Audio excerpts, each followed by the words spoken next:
단 하룻밤 사이 수백 발의 이란산 드론이 이스라엘 상공을 가득 메웠습니다. 방어는 성공했지만 그 대가로 수조원 규모의 요격 비용이 허공에 증발했습니다. 방어에 이겼는데 경제적으로는 진 것이나 다름없었습니다. 이것이 오늘날 전장을 지배하는 냉혹한 공식입니다. 드론 한 대 가격의 수백 배에 달하는 미사일을 소진해야만 하늘을 지킬 수 있다면 가장 강한 나라가 가장 빨리 탄약고를 비우는 역설은 어떻게 해소할 수 있을까요? 그 해답이 떠오르던 2024년 12월 서울 도심 건물 옥상의 소리도 연기도 흔적도 없이 드론을 녹여버리는 무기가 조용히 자리를 잡았습니다. 인류 역사상 최초로 실전 배치된 레이저 대공 무기 천광이었습니다. 이 빛의 무기가 전쟁의 경제학을 어떻게 바꾸고 있는지 함께 살펴보도록 하겠습니다. 2024년 4월 13일 밤 이란이 이스라엘을 향해 드론 170기, 순항미사일 30발, 탄도미사일 120발 등 약 320기의 발사체를 동시에 쏘아 올렸다. 이스라엘과 미국, 영국, 요르단이 합세해 그중 99%를 격추했다. 군사 역사상 보기 드문 완벽한 방어였다.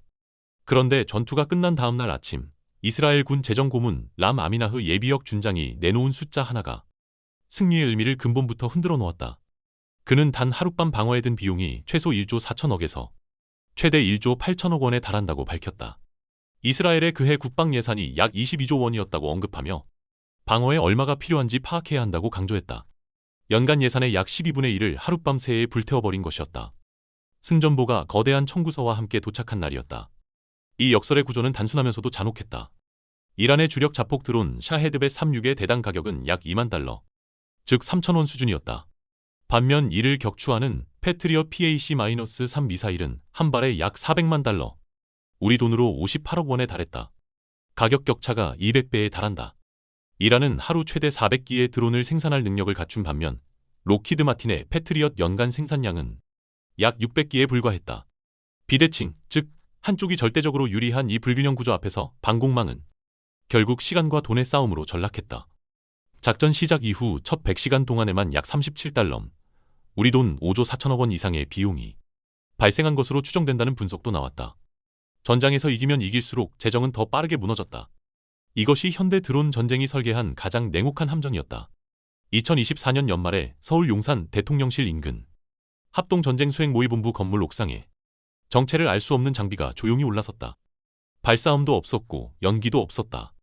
레이더가 표적을 잡는 순간 빛의 속도로 날아간 고출력 레이저 빔이 드론의 엔진을 녹여버릴 뿐이었다.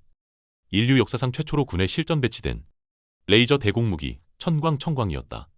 천광은 2024년 10월 충남 계룡대에서 처음 일반에 공개됐으며 재신 명칭은 하늘천천의 빛광광을 합친 것이다. 이름처럼 하늘을 지키는 빛이라는 의미였다. 2019년 8월 개발에 착수해 2023년 4월 전투용 적합 판정을 받았으며 이후 2024년 6월 한화 에어로스페이스와 약 1,000억 원 규모의 양산 계약을 체결하며 실전화 단계에 진입했다. 배치 배경에는 북한이 있었다. 2022년 12월 북한 소형 무인기 5대가 군사 분계선을 넘어 우리 영공을 침범했을 당시 군은 격추도 포획도 하지 못했다. 그 가운데 한 대는 서울 용산 대통령실 주변 비행금지 구역 북단을 일시 침범했다. 수십억짜리 미사일로 수만 원짜리 드론을 잡는 것도 실패한 그날 밤의 굴욕이 천광 개발에 결정적 방아쇠를 당겼다. 세계 최초로 대드론 방어용 레이저 무기를 실전 배치한 것은 레이저 무기를 개발 중인 영국, 이스라엘 등 수많은 국가들이 여전히 시험 운용 단계에 머물러 있던 때였다.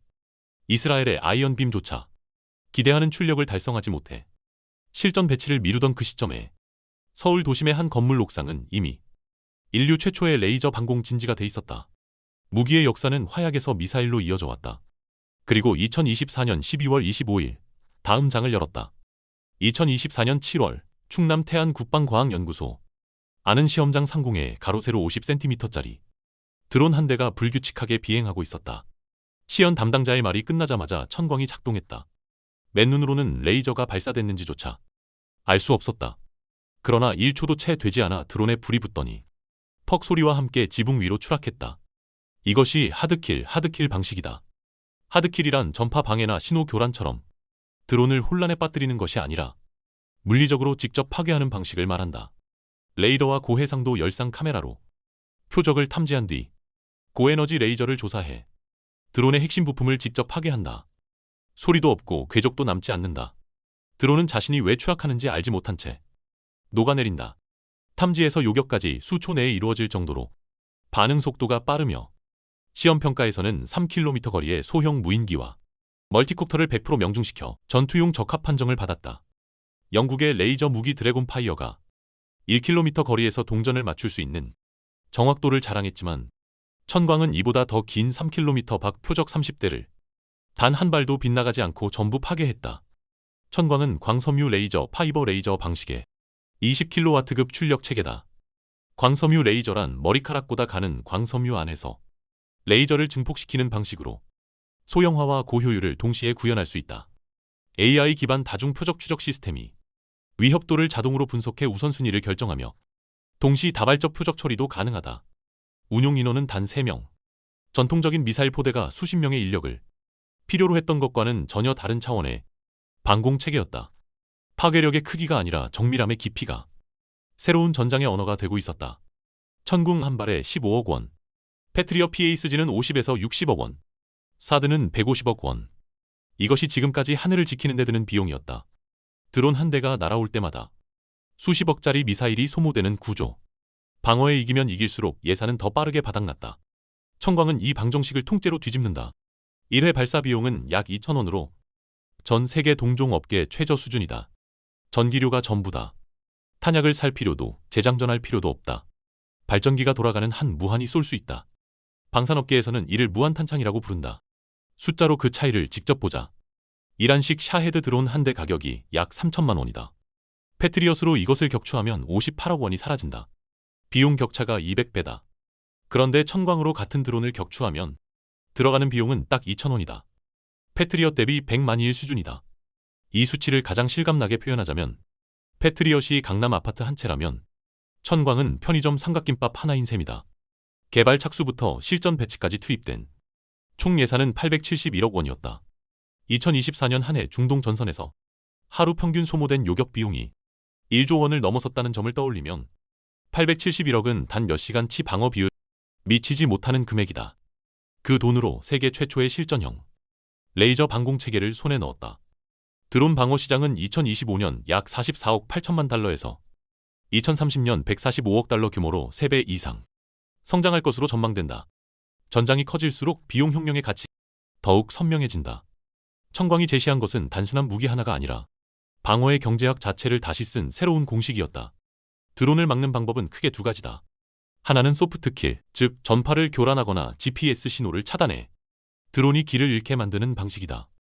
값도 싸고 구현도 쉬워서 각국이 가장 먼저 손에 쥔 수단이었다.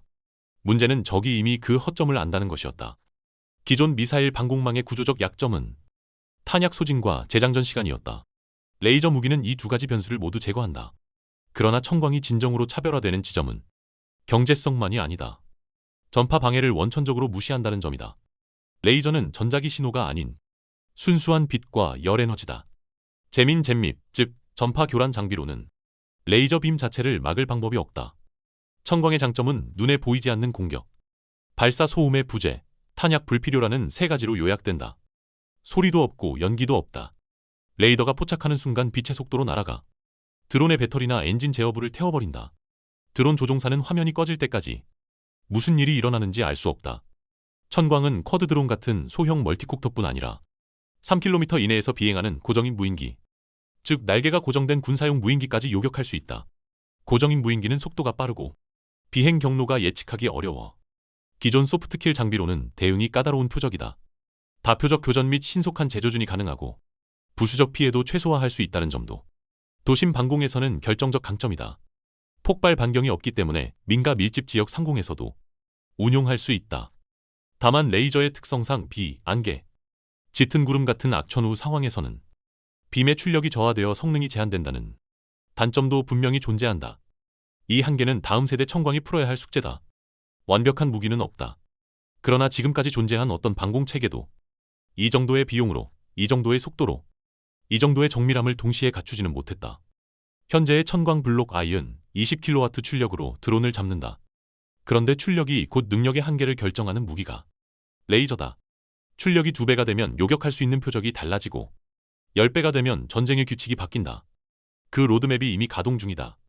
전문가들의 분석에 따르면 대전차 미사일을 파괴하려면 100kW급 출력이 필요하고 순항 미사일을 요격하려면 300kW급, 전투기나 탄도미사일을 상대하려면 메가와트 MW급 출력이 요구된다.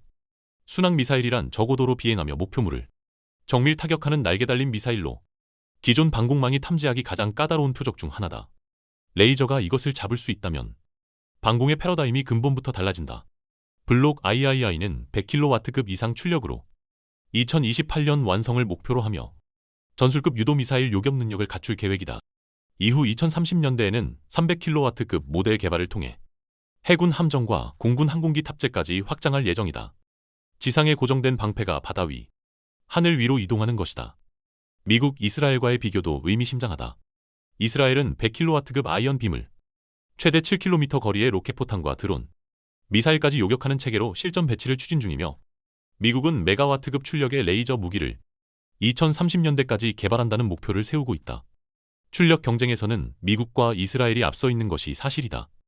그러나 그 어느 나라도 아직 레이저 무기를 실전 배치하지 못했고 실전 운용 데이터를 쌓고 있는 나라는 오직 한국뿐이다. 가장 먼저 쏜 나라가 가장 많이 배운다. 한화 에어로스페이스는 2026년 2월 사우디아라비아 세계 방산 전시회에 천광 블록 I를 출품하며 중동 수출 가능성을 타진했다. 중동의 하늘은 지금 이 순간도 드론과 미사일로 가득하다. 그 전장이 천광의 가장 강력한 실증 무대가 되고 있다. 무기의 성능은 결국 가장 약한 부품 하나로 결정된다. 천광이 아무리 세계 최초의 실전 레이저 무기라도 그 심장 부인 레이저 발진기를 해외에서 수입해야 한다면 진정한 자주국방이라 부르기 어렵다. 더 결정적인 문제는 따로 있었다. 천광 핵심 부품인 광섬유 레이저 모듈의 출력이 100kW 이상으로 높아질 경우 전략물자로 지정되어 수입과 공급에 심각한 제약이 생긴다. 즉, 고출력으로 업그레이드하는 순간 부품을 살 수조차 없게 되는 구조였다. 국산화는 선택이 아니라 생존의 문제였다. 그 역할을 맡은 곳이 대한광통신이다. 대한광통신은 국내 유일하게 광섬유 핵심 원재료인 모재부터 레이저 발진기까지 전 공정을 자체 생산할 수 있는 수직 계열화를 갖췄다. 수직 계열화란 원자재 생산부터 완제품 조립까지 외부에 의존하지 않고 스스로 해결하는 구조를 말한다.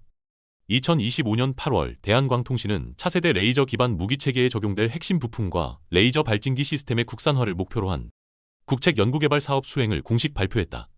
2025년 10월 열린 방위산업 전시회 ADEX에서 대한광통신은 300W급 성능의 조명 레이저 기술을 공개하며 미국 군사 표준 시험 기준에 따른 시험 평가를 진행 중임을 밝혔다.